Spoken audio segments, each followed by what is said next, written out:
In popular culture, Stoicism is often misunderstood as a philosophy that demands the suppression of emotion. The stereotypical Stoic is seen as cold, detached, and indifferent, a person who meets tragedy and triumph alike with the same blank stare. But this simplistic view misses the depth and humanity of Stoic philosophy. At its heart, Stoicism isn't about being emotionless. Rather, it's about understanding, regulating, and responding wisely to emotions so they serve us instead of control us. Misconceptions rooted in the word Stoic.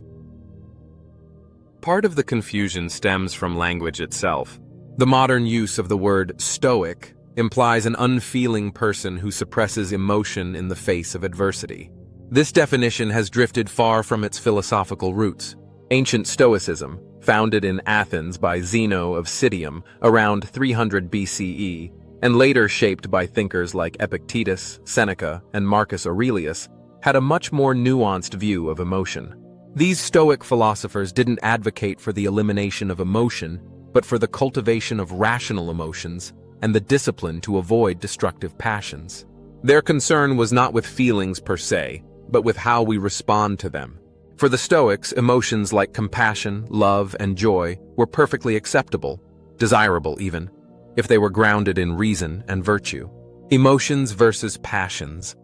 To understand Stoicism's take on emotion, it's important to distinguish between emotions and passions. In Stoic terminology, passions, from the Greek pathe, refer to irrational and excessive emotional responses that cloud judgment and lead to poor decisions. These include unchecked anger, envy, fear, and overwhelming grief. The Stoics saw these passions as arising from faulty beliefs. For example, if someone becomes enraged when insulted, it is not the insult itself that causes the anger, but the belief that being insulted is a serious threat to their self-worth. Stoicism teaches that our judgments, not external events, are the true source of emotional disturbance. By contrast, emotions rooted in wisdom and aligned with nature are acceptable. A Stoic can feel grief, for example, but would aim to keep it proportionate and not let it lead to despair. A Stoic can love deeply, but without becoming possessive or dependent. The key lies in mastering emotional responses, not erasing them. The role of reason central to Stoicism is the belief that reason should guide our lives. This doesn't mean banishing feeling, but placing it in service of rational and virtuous living. Emotions are not inherently bad. They become problematic when they dominate our thinking and actions without being examined. Epictetus, a former slave turned Stoic teacher, famously said, "It's not what happens to you, but how you react to it that matters." This doesn't suggest a lack of feeling, but rather a conscious engagement with our emotional responses. When we pause to question our reactions, is this anger justified? Is this fear rational? We begin to cultivate emotional intelligence in the Stoic sense. Marcus Aurelius, a Stoic with heart. Perhaps the most compelling argument against the emotionless Stoic stereotype comes from Marcus Aurelius, the Roman emperor and Stoic philosopher.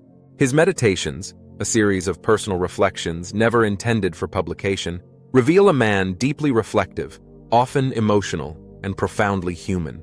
He speaks of grief, love, sorrow, frustration, and even despair, but always seeks to understand and manage these feelings through the lens of Stoic philosophy. He writes not to suppress his humanity, but to refine it. His work shows that Stoicism is a tool not for detachment, but for resilience and clarity. Modern misreadings and the value of clarity. In today's self-help and productivity culture, Stoicism is sometimes packaged as a method for emotional numbness, an armor against vulnerability. But this modern misreading does the philosophy a disservice. Stoicism is not about being tough or unfeeling. It's about developing inner strength through understanding. When people misunderstand Stoicism as emotionless, they risk creating unhealthy repression. Avoiding emotion is not strength, it's avoidance. True Stoic strength lies in emotional clarity, knowing what you feel, why you feel it, and whether it aligns with your values and reason. Emotional mastery, not emotional suppression.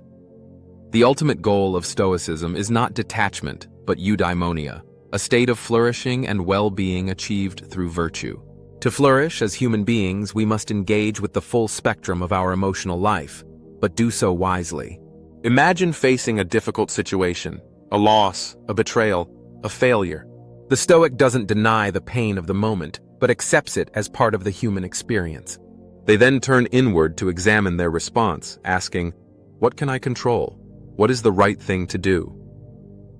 This is emotional mastery, not emotional suppression. Conclusion: Stoicism isn't about being emotionless. It's about being emotionally intelligent, morally grounded, and mentally resilient. It teaches us not to run from our emotions, but to face them with courage and wisdom.